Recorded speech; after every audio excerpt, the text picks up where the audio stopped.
Então, na realidade, vou me arriscar a falar de coisas que são um pouco fora da minha área, mas que são extremamente interessantes para a minha área.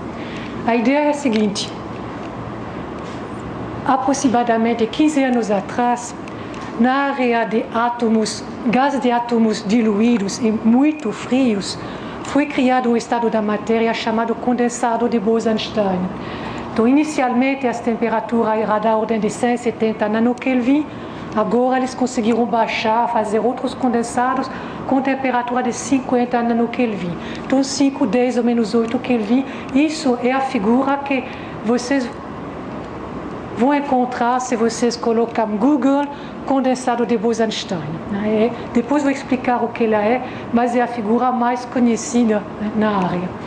Agora, por outro lado, dependendo de com quem você fala, se for um americano ou um europeu, vão dizer que 10 a 20 anos atrás foi criado também no laboratório o estado mais quente que nós jamais tivéssemos criados, com temperatura maior do que 10 ou 12 Kelvin.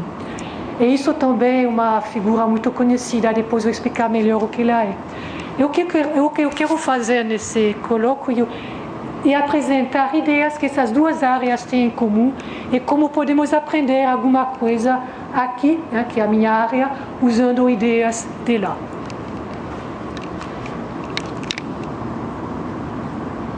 Bom, o plano é o seguinte: eu vou recapitular o que sabemos sobre os estados clássicos da matéria: sólido, líquido e gás e plasma. Clássicos no sentido que se usa a mecânica clássica para entender. Depois vou aproveitar para explicar ou reexplicar o que é diagrama de fase. E então depois vou introduzir essa ideia de condensado de Bose-Einstein, que é o estado quântico, o quinto estado da matéria. E então finalmente vou falar da matéria de quarks e gluons. Então condensados essa área, e mais, então o hélio também, e matéria de quarks e gluons, que é essa área. E depois então vou concluir o que podemos aprender da interface entre esses dois. Mais uma vez, tem 20 ordens de grandeza entre essas temperaturas e essas. Não é óbvio que possa ter alguma coisa em comum. Bom, estados sólidos, líquidos e gás são os estados mais comuns na Terra. E como a gente sabe intuitivamente, o sólido é uma matéria que vai ter volume e forma finita. O líquido, ele tem volume fixo, mas ele não tem forma fixa, ele se adapta à forma do recipiente. E o gás não tem nem forma nem volume fixos, ele vai se expandir para ocupar todo o recipiente. E a questão é por quê?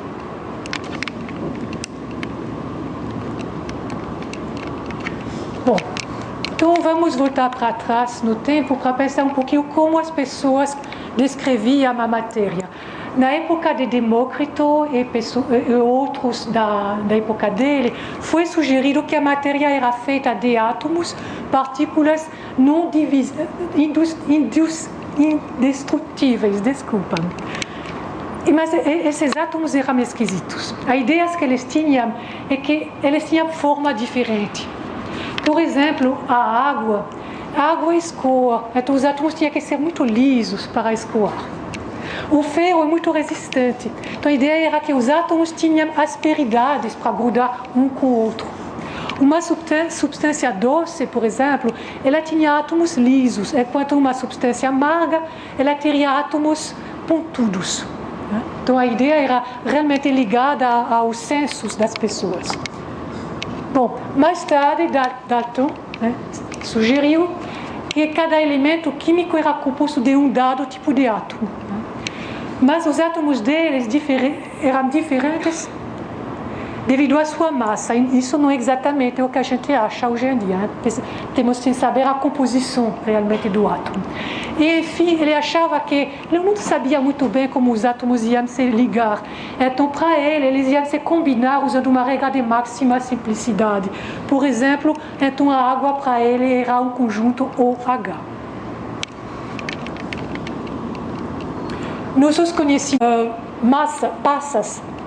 A gente falava pudim de passas. Então, você tinha as passas e essas cargas negativas aqui. Bom, Depois, foi sugerido por Rutherford que o modelo líquido, as ligações são mais fracas. Então, ele vai ter volume fixo e vai se adaptar à forma do recipiente. E o gás, por sua vez, tem ligações muito mais fracas. Ele vai preencher o recipiente. É interessante ter uma ideia das ordens de grandeza das distâncias. Se vocês pegarem a água, que vocês conhecem bem, pensam, a água é um líquido, vocês sabem a densidade dele, né? E você pode calcular, então, a partir da densidade, calcular a distância entre as moléculas. Vocês vão achar a distância da ordem de Angstrom aqui. Agora, se vocês pegarem um vapor, dizemos um mol vai ocupar 22,4 litros, vocês podem também calcular a distância entre moléculas, vocês vão achar dezenas de Angstrom. Então, você vê que tem isso. Aqui a ligação vai ser mais fraca porque a distância é maior, realmente. Aqui, basicamente, as distâncias são da mesma ordem de grandeza, um pouco menor aqui. Para as moléculas mais simples, o argumento que eu dei é razoável.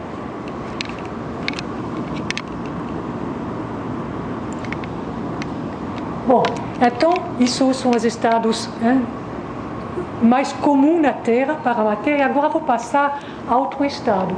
Esse é o mais comum no universo. A matéria existe principalmente nas estrelas e no meio interestelar como plasma. O que é um plasma? É uma mistura de íons e de elétrons. Ele pode ser completamente ionizado. Então, nesse caso, vocês teriam aqui núcleos simplesmente e elétrons ao redor, ou ele pode ser parcialmente ionizado. Bom, as características dele comparado com o gás, como o gás ele vai querer ocupar todo o seu recipiente, mas ele tem uma diferença, ele tem cargas elétricas.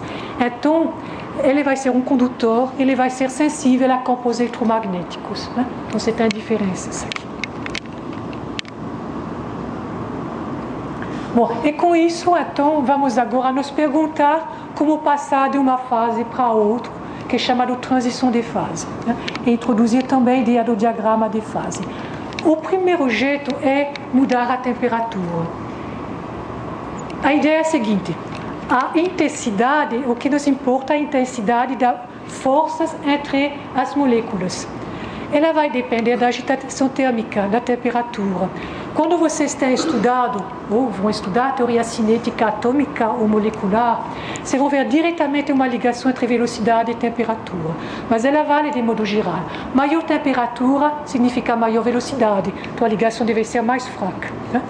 Então, você tem a ideia seguinte. Vamos passar do sólido para líquido, para gás, para plasma, aumentando a temperatura e, por exemplo, mantendo a pressão constante. Isso vocês sabem. Né? Por exemplo, no caso da água, vocês pegam um cubo de gelo no seu freezer, colocam na cozinha. Né? Então, vocês têm colocado ela no meio onde a temperatura é maior. Vocês vão passar dessa fase sólida para a fase líquida. E também, então, agora pegamos sua água e façam-la ferver. Vocês vão passar da fase líquida para gás. Então, isso vocês sabem, tudo isso à pressão atmosférica. E então, aumentando mais ainda a temperatura, você podemos chegar à fase de plasma. Bom, você pode também manter a temperatura constante para simplificar e mudar a pressão. De novo, você pode pensar na teoria cinética dos gases. De onde vem a pressão nesse caso? Ela vem, por exemplo, vocês olham nas moléculas que vão bater nas paredes do recipiente e vai ter troca de momento. Isso que vai dar a troca de momento, por unidade de tempo, significa força, e força dividido por uma superfície, uma pressão. Então, a pressão, na teoria cinética dos gases, é entendida como troca de momento, no fluido também, no fluido líquido também. Então, de modo geral, maior pressão significa mais colisões, e então, de novo, ligações mais fracas. Então, podemos também aumentar a pressão, manter a temperatura constante para passar da fase sólida para líquida, para gás, para plasma. Isso pode ser resumido no diagrama de fase aqui. Você tem aqui o eixo temperatura, o eixo pressão. 3 fases, depois a gente complica mais. Aqui tem o gás, o líquido e o sólido. Essas linhas são linhas onde as fases podem coexistir. Para deixar isso mais concreto, aqui vem o diagrama de fase da água e o diagrama de fase do carbono. Então, aqui você tem a temperatura, aqui a pressão. Vamos pensar numa coisa que a gente conhece, pressão atmosférica, da ordem de 10 ou 5 pascal. Então, vou olhar, vocês talvez não enxergam bem 10 ou 6 aqui, 10 ou 5 vai ser por aqui. A primeira coisa que vocês veem, tem muitas fases aqui, fases sólidas da água. O gelo tem muitas fases. Agora, você vê que a fase que a gente conhece da vida de cada dia, é essa daqui, 1. Então, vocês vão olhar 0 graus Celsius, é da ordem de 300 aqui. Nossa, esse é apontador. Então, aqui, vocês têm a pressão atmosférica e você vai aumentar a temperatura. Você vê que realmente a fase de gelo que nós conhecemos é a fase 1. As outras são obtidas para pressões maiores. Bom, depois de passar da fase de gelo para a fase líquida, você pode aumentar mais, da ordem de 400 Kelvin, a gente vai ter a fase de vapor. Então, isso é a parte que vocês conhecem, isso talvez uma surpresa. Tem mais fases de sólidos que vocês talvez achavam para a água, talvez pensar uma coisa assim. Agora, aqui coloquei do carbono. Você tem a fase de vapor e fase de líquido, aqui grafite, e se aumentarmos a pressão, a grafite vai virar diamante. Aí vocês vão ficar felizes. Já imaginaram um jeito de ficar ricos, não? Pegar grafite, aumentar a pressão, e então deve ter diamante. Só que olha a escala aqui, gigapascal. Então, 10 a 9 pascal é muito maior do que a pressão atmosférica. Então, realmente não é fácil de criar esses diamantes aumentando a pressão, mas enfim, é interessante. Bom, então com isso, fiz uma descrição rápida do estado sólido, líquido, gasoso e plasma. Agora vou passar ao quinto estado da matéria, que vai ser o condensado. Eu chamei essa parte o mistério do diagrama de fase do hélio. Eu introduzi o diagrama de fase pensando em mostrar esses diagramas aqui. Normalmente, o hélio tem 2 isótopos estáveis, que são o hélio 4 e o hélio 3. Normalmente, a gente espera o mesmo diagrama de fase para os isótopos, mas no caso do hélio não é. Vocês têm aqui temperatura, pressão. Aqui você tem o hélio 4 ou o hélio 3.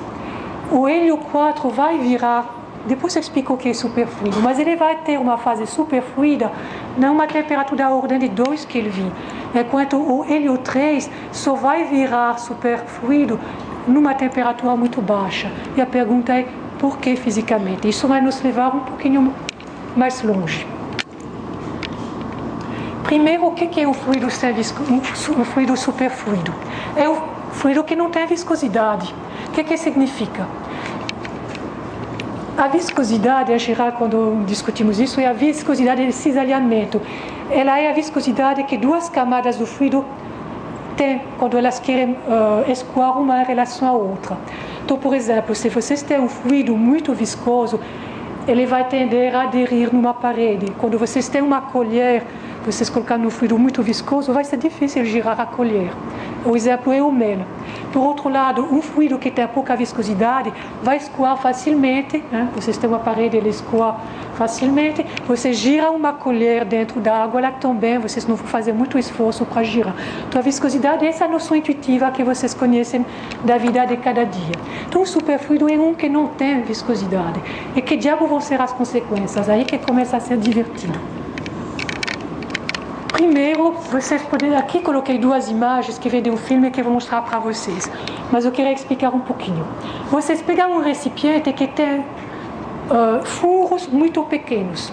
Enquanto o hélio 4 é líquido, ele não vai passar por esses furos. Quando ele vira superfluido, o que ele vai fazer? Ele vai passar por aqui. Aqui, você tem outro exemplo que vem desse filme. Vocês têm o hélio 4 num recipiente. O que acontece quando vocês colocam água no tubo de ensaio? A superfície faz assim, não é? o hélio superfluido vai exagerar. Ele vai diretamente subir e descer aqui das paredes. Se imagina uma catástrofe se a cerveja fosse superfluida. Colocamos o copo de cerveja, vamos falar, se volta e não tem mais cerveja. É isso que significa ser superfluido. Tem que ver o choque que é. Então agora vamos olhar o filme onde ele explica. Isso é um filme que vem da BBC, por isso que as pessoas que falam têm um sotaque um pouquinho esquisito. Eu que falo isso, né?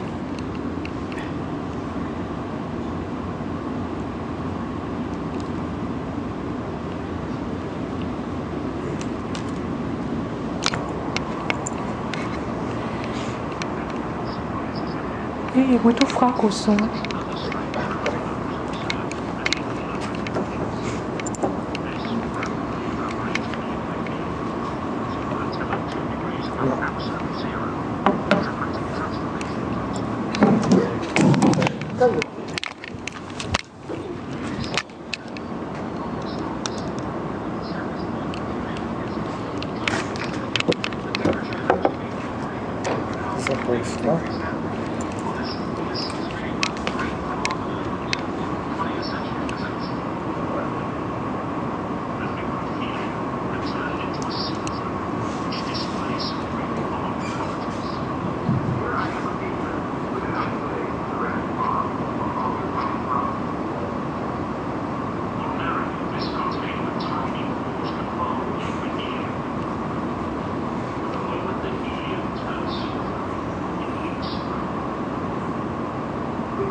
Não tem jeito, não, tudo bem.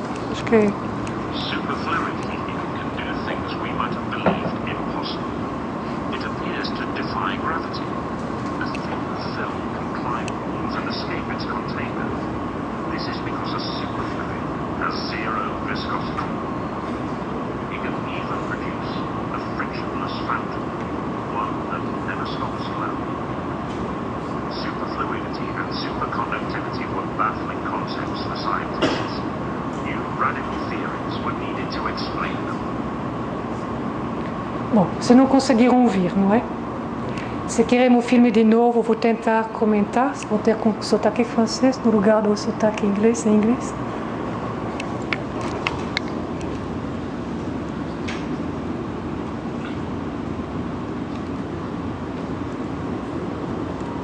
Bom, no início eles explicam que eles estão fazendo hélio superfluido. Another strange phenomenon was observed at even lower temperatures. Então a temperatura é muito baixa. Rapidly evaporating liquid helium cools until it Então vocês estão esfriando o hélio. zero. A dramatic transformation takes place. Tem uma transformação muito dramática, eles dizem. Suddenly, you see that the bubbling stops, and that the surface of the liquid helium is completely still. The temperature is actually being lowered even further now, but nothing in particular is happening. Well, this is really one of the great phenomena in 20th century physics. Aqui eles se entusiasmam, explica que isso é uma das grandes descobertas da física do século XX. Here I have a paper E agora é a parte que eu tinha comentado para vocês sobre propriedades do superfluido. ordinarily this container would tiny pools, Então é o copo com buracos microscópicos. but the moment the helium turns superfluid, Quando ele vira superfluido, não sei se vocês enxergam aqui.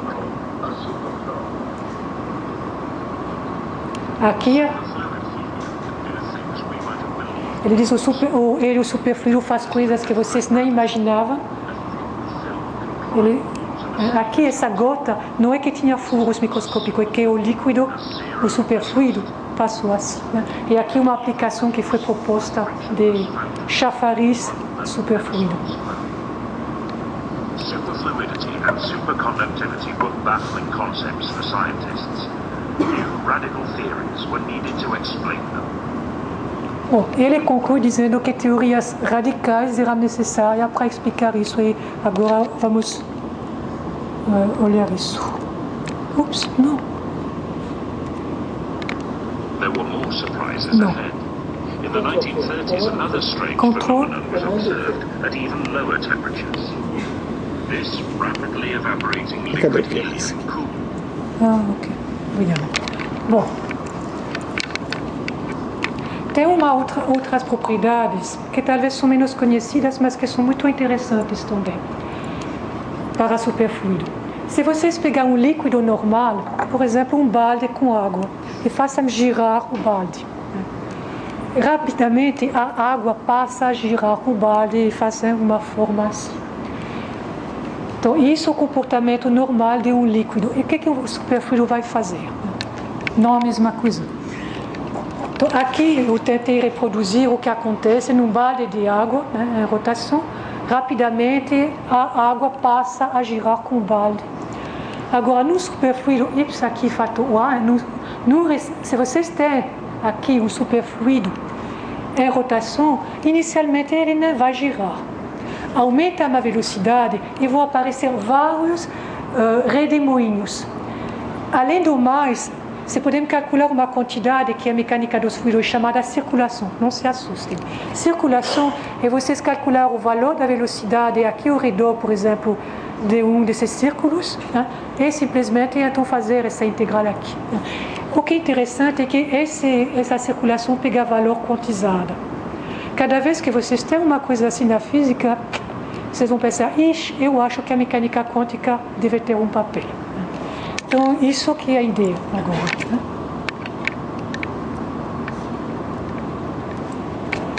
Então, vamos tentar entender como o hélio pode ser superfluido e se isso pode explicar a diferença entre superfluidez do hélio 3 e do hélio 4. Bom, as partículas na mecânica quântica são separadas em duas famílias dependendo do spin. O spin é uma característica que elas têm. Então, tem spin meio inteiro e tem spin inteiro.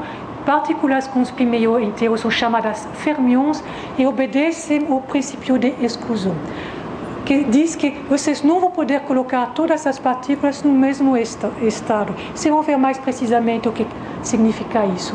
Exemplos de fermions são elétrons, prótons, nêutrons, quark, que vou falar o que é, neutrinos, e o próprio hélio 3 é um fermion.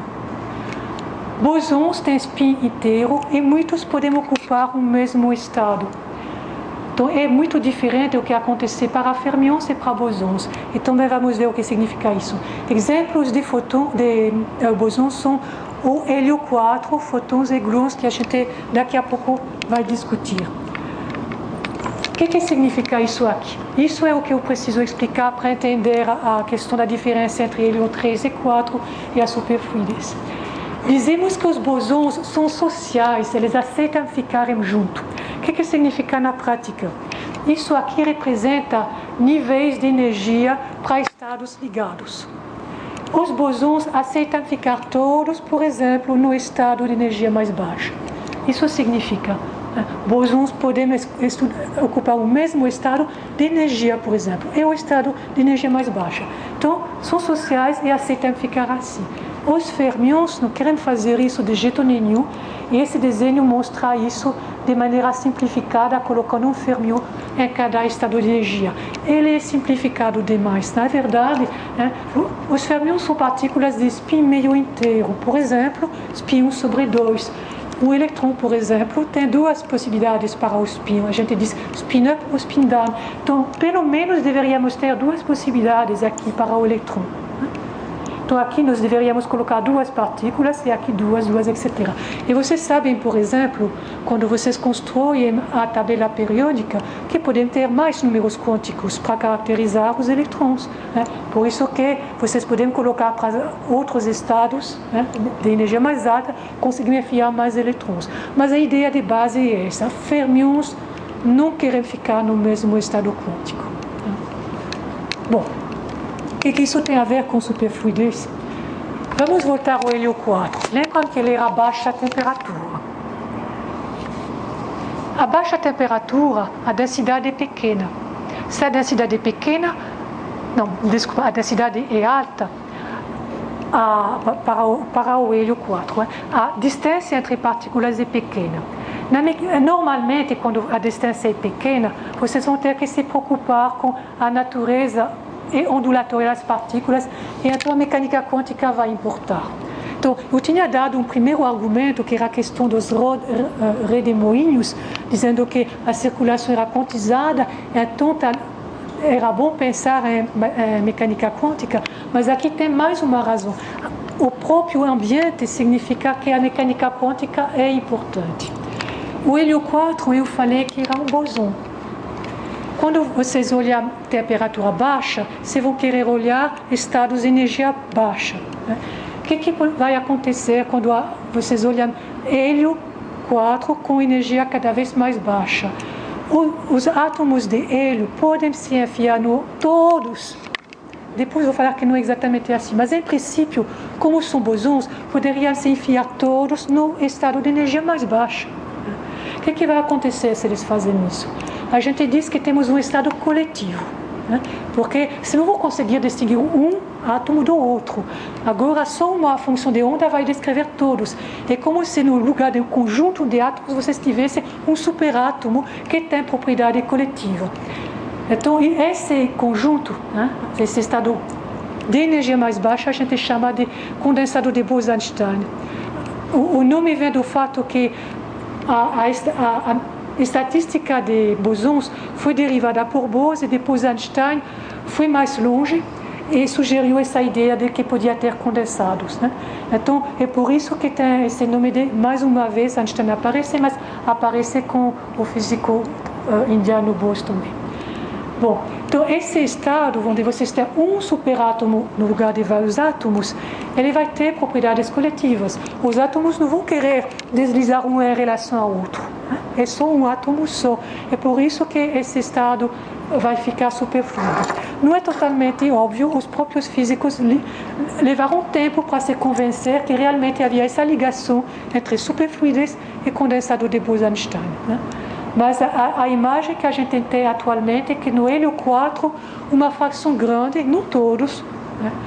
Aqui até exagerei, são da ordem de 10%, muitos átomos de hélio vão ficar no estado superfluido, mas não todos, isso é devido às interações.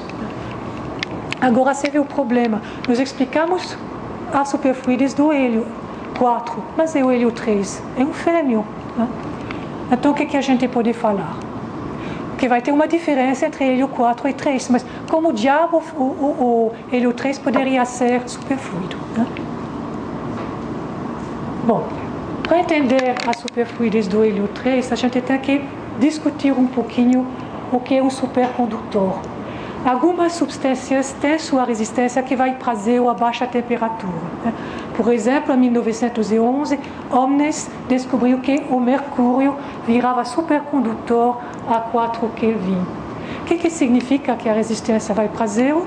Vocês estabelecem uma corrente, ela vai girar, ela vai se estabelecer para sempre, não vai ter perda. Bom, agora, então, como podemos explicar isso teoricamente? Foi sugerido por Bardeen, Cooper e Schrieffer que o mecanismo para chegar a um supercondutor é o seguinte. Primeiro, os elétrons vão formar pares de Cooper, que vão atuar como bosons. E agora, se temos bosons, então eles podem condensar a baixa temperatura. Então, você vê, são ideias, tem uma ligação realmente conceitual entre supercondutor e superfluido. Bom, mas agora temos um jeito de vocês pegarem fermions e fazer com que eles tenham propriedades supercondutor, talvez superfluido. Né? Então essas ideias foram usadas para o hélio 3. Né?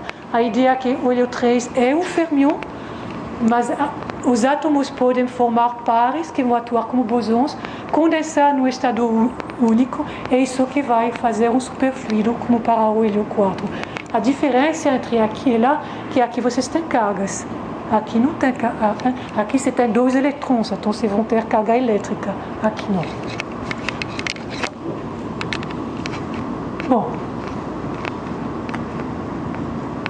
Então, esse condensado é chamado o quinto estado da matéria, então ele envolve aspectos quânticos. Né?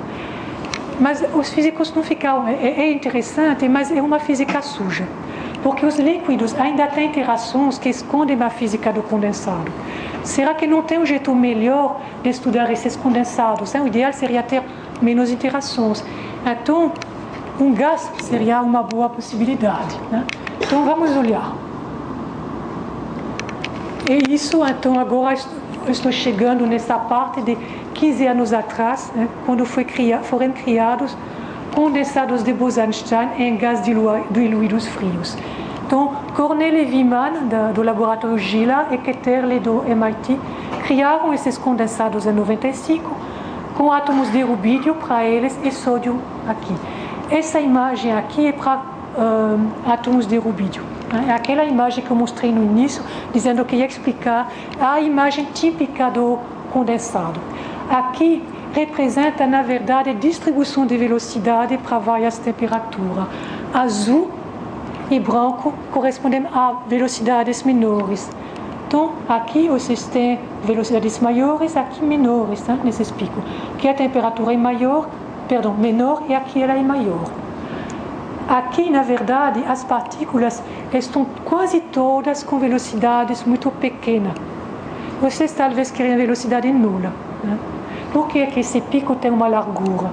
Ele tem uma largura porque ele obedece ao princípio de incerteza de Heisenberg. Esses átomos eles estão numa armadilha magnética. Então, eles estão confinados numa região de espaço, eles ocupam uma região de espaço com tamanho finito. Delta X, delta P da ordem da constante de Planck.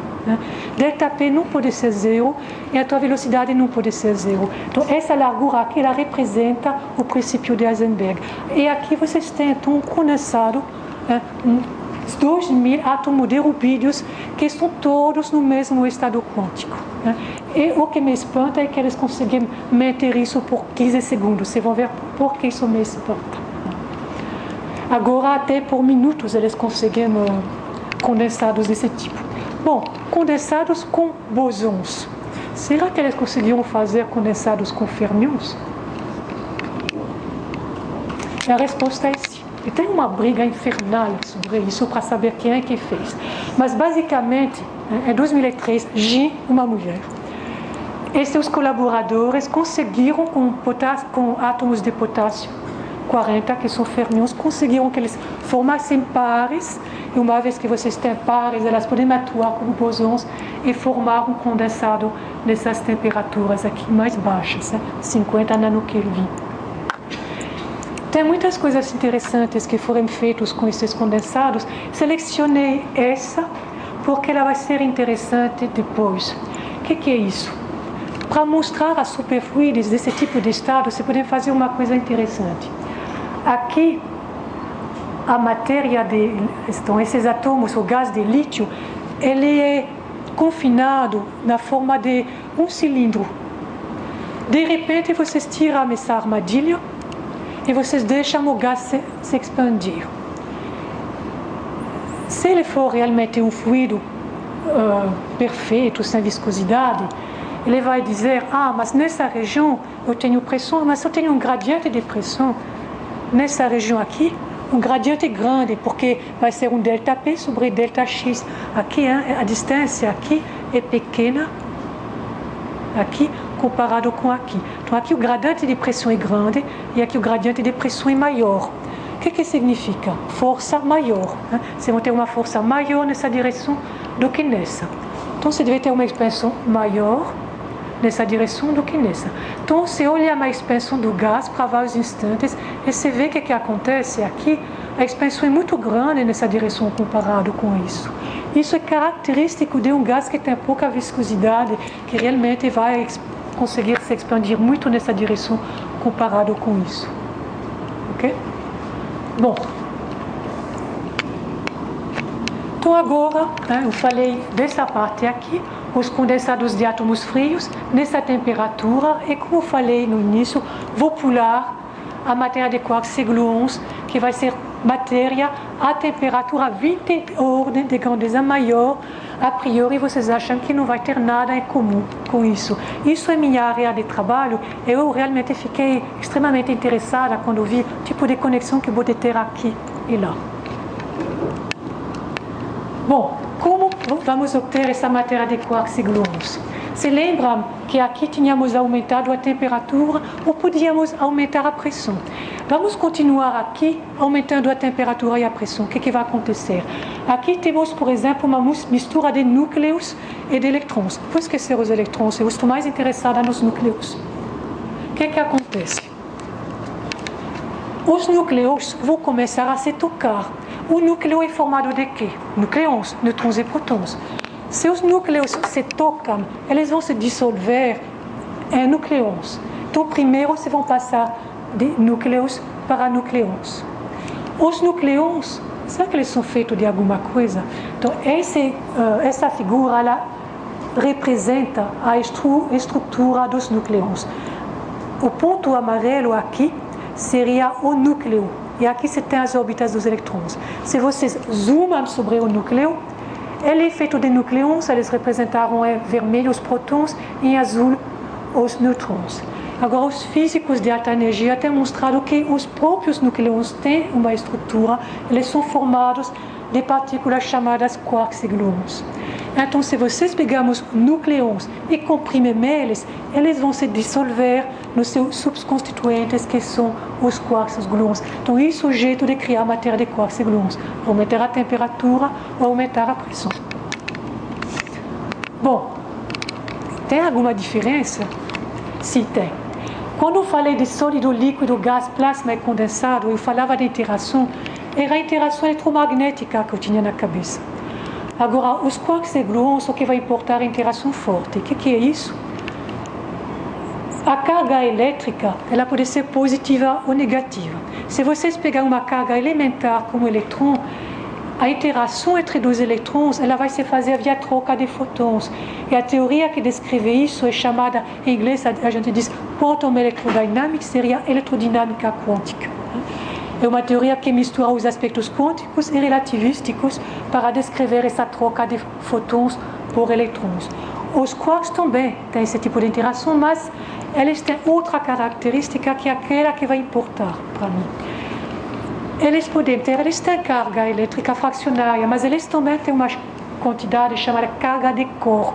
Essa carga de Corr, diferentemente da carga elétrica que só tem 2 valores, pode ter 3 valores. Para representar isso, os físicos inventaram usar a notação RBG para red, blue, green, vermelho, azul, verde. Isso não significa que o quark tem essa cor. Isso significa que o quark tem 3 possibilidades para a carga de Corr dele. Bom, os quarks vão interagir podem trocar fotons, mas eles vão interagir trocando também gluons. Isso vai ser a maneira de ter a interação forte. E a teoria que descreve isso se chama Quantum Chromodynamics e Eletrodinâmica Quântica de Corr. Mas ela é muito parecida com isso, com a ideia de que aqui vocês têm essas 3 possibilidades e que, na verdade, os gluons podem interagir entre si. Então, o importante para nós é que esses quarks e gluons vão ter interação forte, além de interação eletromagnética. Bom, e agora, então, eu fiz um diagrama de fase. Aqui coloquei a temperatura e aqui no lugar da pressão é mais prático usar o que a gente chama de densidade bariônica líquida. O que é isso? Existem partículas que são chamadas baryons, por exemplo o próton. O próton, existe um antiproton. Existe uma partícula chamada lambda, tem o antilambda. Essas partículas que são chamadas baryons, que têm antipartículas, quando vocês olham qual é o excesso de partícula em relação a antipartícula, isso é o número baryônico. E vocês podem fazer a densidade. Então, é isso que nós colocamos aqui. É mais prático, simplesmente. Mas a ideia é a mesma do que inicialmente. Temperatura aqui e aqui uma outra quantidade termodinâmica. Agora temos que ser modesto e cuidadoso. O único ponto conhecido é esse daqui, esse diagrama. Aqui vocês têm ordem de grandeza. A temperatura é 200 MeV, C2, 10 ou 12 Kelvin. E aqui são densidades muito além da densidade da matéria nuclear, que seria a densidade dos núcleos. A matéria que nós conhecemos são os núcleos, basicamente. Temperatura aqui nesse gráfico é 0, basicamente. E densidade aqui, que é o que a gente chama de densidade da matéria nuclear, 0,17 Fermi ou menos 3. O Fermi é 10 ou menos 15 Fermi. Então aqui você tem densidade muito mais elevada. Bom, esses núcleos aqui, se você só comprime, o que acontece? primeiro vão se dissolver em núcleons, eventualmente outras partículas chamadas hadrons. Aqui c'est a matéria nuclear. Isso é a primeira fase. A gente passa de núcleons para núcleons. Comprimir mais, ou aquecer mais, você chegar na fase de quarks e gluons aqui. Bom, eu vou me concentrar sobre esta parte aqui, onde pode ter a matéria de quarks e gluons, mas a temperatura nula, T igual a zero, e vou discutir depois essa região aqui, que é matéria, vocês têm uma densidade bariônica zero, basicamente, e o que importa é a temperatura. Então, eu vou discutir esse eixo e depois vou concluir. Esse primeiro eixo, que é da matéria de quarks fria, onde é que eu posso encontrar isso? Existem objetos chamados estrelas de nêutrons, que são objetos muito densos e frios. Eles vêm de explosão de supernova, depende da massa da estrela que tinha no início, mas são sobras de supernova, que têm densidade muito alta. A composição dessas estrelas é assim. A parte externa tem núcleos e eletrons. A densidade vai aumentar à medida que vocês vão mais para dentro. Bom, se tem núcleos, quando a densidade aumenta, o que vai acontecer? Vão se dissolver, se esperam ter nêutrons e prótons, núcleos. Na verdade, no caso da estrela de nêutrons, os prótons acabam capturando elétrons e vocês têm nêutrons. Por isso que tem o nome de estrela de nêutrons. Imagina uma densidade maior ainda aqui no centro. O que vai acontecer? Vocês vão ter plasma de quark e gluon. Na verdade, aqui, uma fase de quarks. É muito difícil observar isso. As próprias estrelas de nêutrons são difíceis de observar, os efeitos deles não são muito fáceis de observar, então não são coisas. Observar diretamente essa fase não vai ser muito fácil. Mas existem especulações sobre que tipo de matéria de quarks tem aqui dentro. Então, nossa pergunta é: que forma de matéria de quarks tem lá dentro, se tem? Ela é fria, vamos especular. Ela é fria, baixa temperatura. Os quarks são fermions. Nós vimos isso rapidamente na minha tabela, fermions e bosons. A densidade é muito alta, mecânica quântica. Bom, mas a interação é forte, não é interação eletromagnética. Na interação eletromagnética, nessas condições, eu tinha condensado, eu tinha pares de Cooper e ia formar um supercondutor. Será que essas ideias valem? Na verdade, o que os físicos acham que vocês podem aplicar ainda mais facilmente essas ideias, porque vocês precisam, para formar pares de Cooper, vocês precisam de interação atrativa, que é a interação entre quarks, ela é preferencialmente atrativa.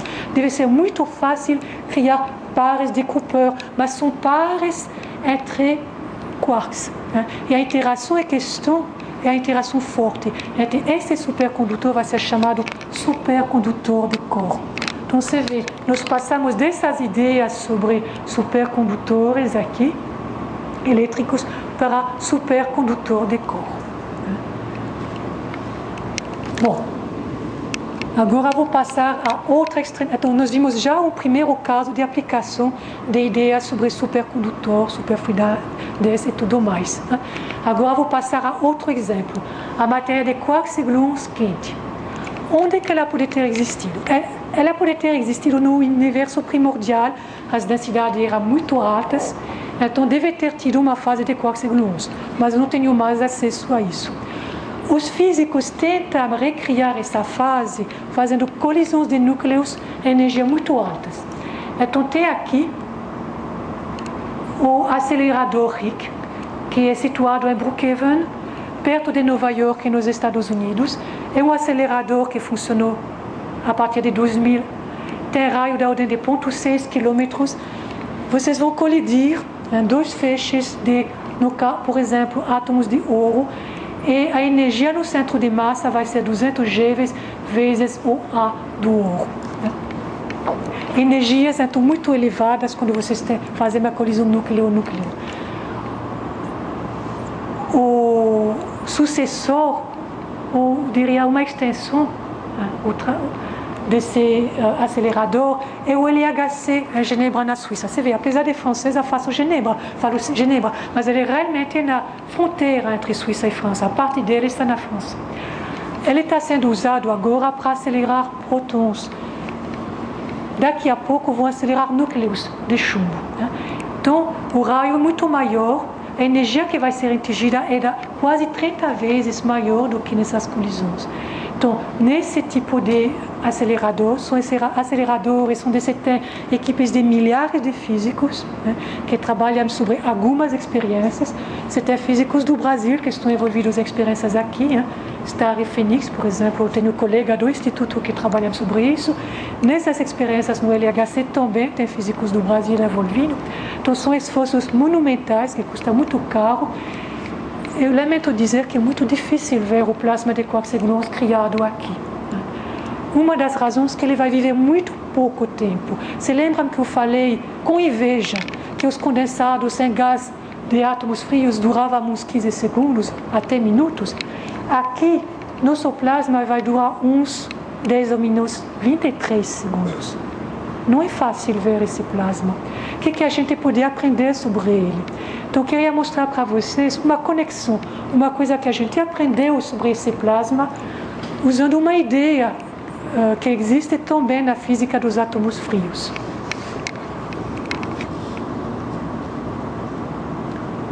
Bom, e qual é a ideia?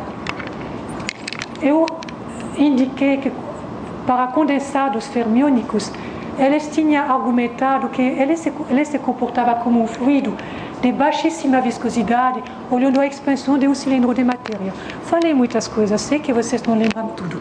Então, recoloquei o gráfico. Né? É esse gráfico aqui. Aqui você tem os átomos de lítio, que são uma armadilha magnética. A matéria tem forma de cilindro. Se desliga a armadilha, a matéria... eu não me dou bem com esse... Aí tem um mau contato. A expansão da matéria se dá muito mais nessa direção do que nessa, porque o gradiente de pressão maior aqui do que lá, e isso é típico de um fluido de baixa viscosidade. Bom, então isso é o que temos visto para átomos frios. Vou argumentar que tem um efeito parecido para núcleos. Os núcleos, se vocês fazem uma colisão de um núcleo que bate exatamente o outro, então vai ter a região de overlap vai ser assim. Ela vai ser esférica e não tem diferença nessa direção e nessa. Então, inicialmente, a região de overlap, onde tem a matéria densa e quente, ela é cilíndrica e vocês vão ter a mesma expansão nessa direção do nessa. Agora, quando a colisão, e isso é a maior parte dos casos, os núcleos batem assim, você tem uma região de overlap que é como uma elipse. Então, se a matéria se comporta como um fluido, ela vai ter todas as razões de fazer o que nós vimos aqui. Né? Ela pode se expandir mais nessa direção do que nessa. Vou mostrar uma simulação para explicar melhor essa ideia de a região de overlap é uma elipse e vai ter um gradiente de pressão maior numa direção do que no outro.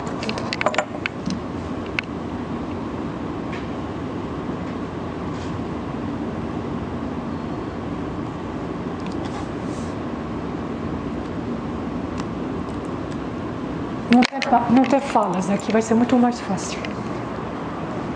Você vê aqui, eles tiraram a contração de Lorentz para simplificar. Você tem dois átomos de ouro, eles batem, isso é a direção do feixe. A região de interações tem essa forma aqui, elíptica, ou um ovo, se vocês querem, essa dimensão maior do que essa. Se essa matéria é um fluido, ela vai ter maior gradiente aqui, um ΔP dividido por um ΔX menor, dá um gradiente maior aqui do que lá. Então, você vai criar mais partículas nessa direção do que nessa. E os físicos realmente contam as partículas nessa direção e nessa, e a diferença entre essas duas direções é um certo alongamento, eles colocam aqui. Isso a gente chama de fluxo elíptico.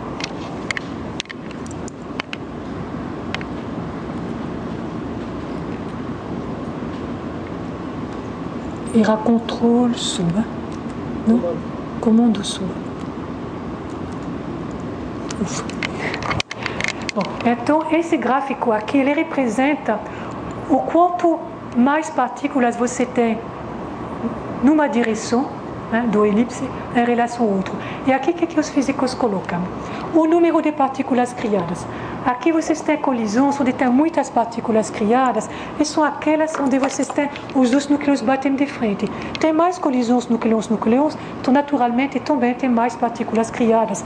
Mas como a região é esférica, então ela tem a mesma forma, né, nessa direção e nessa, então vocês imaginam que o fluxo elíptico vai ser zero, não tem. Esse maior gradiente é o mesmo gradiente nas duas direções. Então ele é muito pequeno. Experimentalmente, é isso que eles veem. Agora vocês vão olhar colisões que são cada vez mais periféricas, assim até quase não bater mais. Esses pontos aqui são os dados. Em vermelho eu coloquei previsões para um fluido perfeito, um fluido com pouca viscosidade. O que vocês veem?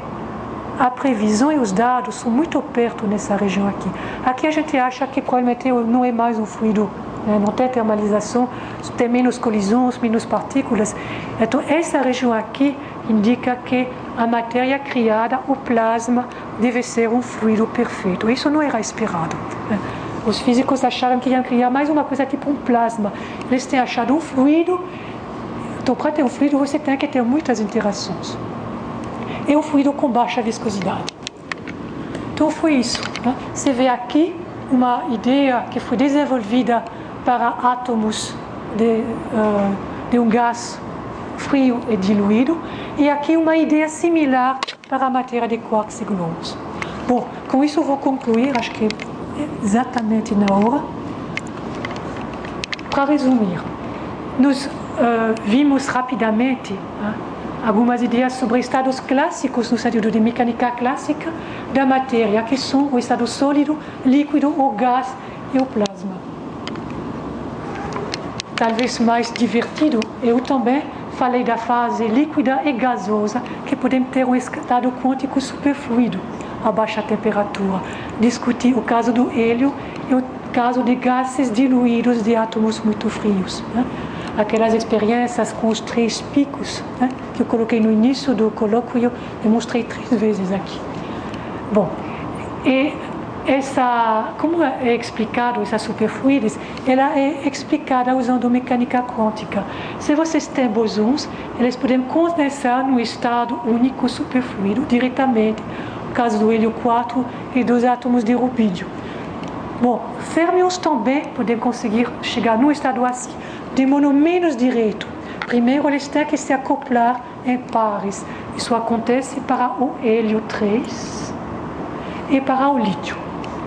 Essas ideias aqui, eu mostrei que elas podiam permitir explicar ideias sobre a matéria de quarks fria, que pode ser condutor de cor. Aqui, ela vai existir eventualmente no centro de estrelas de nêutrons. E para a matéria de quarks quente, eu argumentei que a razão pela qual a gente diz que temos criado um fluido perfeito, né? Talvez você tenha visto o título de jornal como os físicos do RIC criaram um fluido mais perfeito que jamais foi criado. É aqui a ideia, né? Que esse fluido tem uma viscosidade muito pequena, e a gente sabe isso olhando essa maneira de se expandir de uma região elíptica de matéria quente e densa. É isso.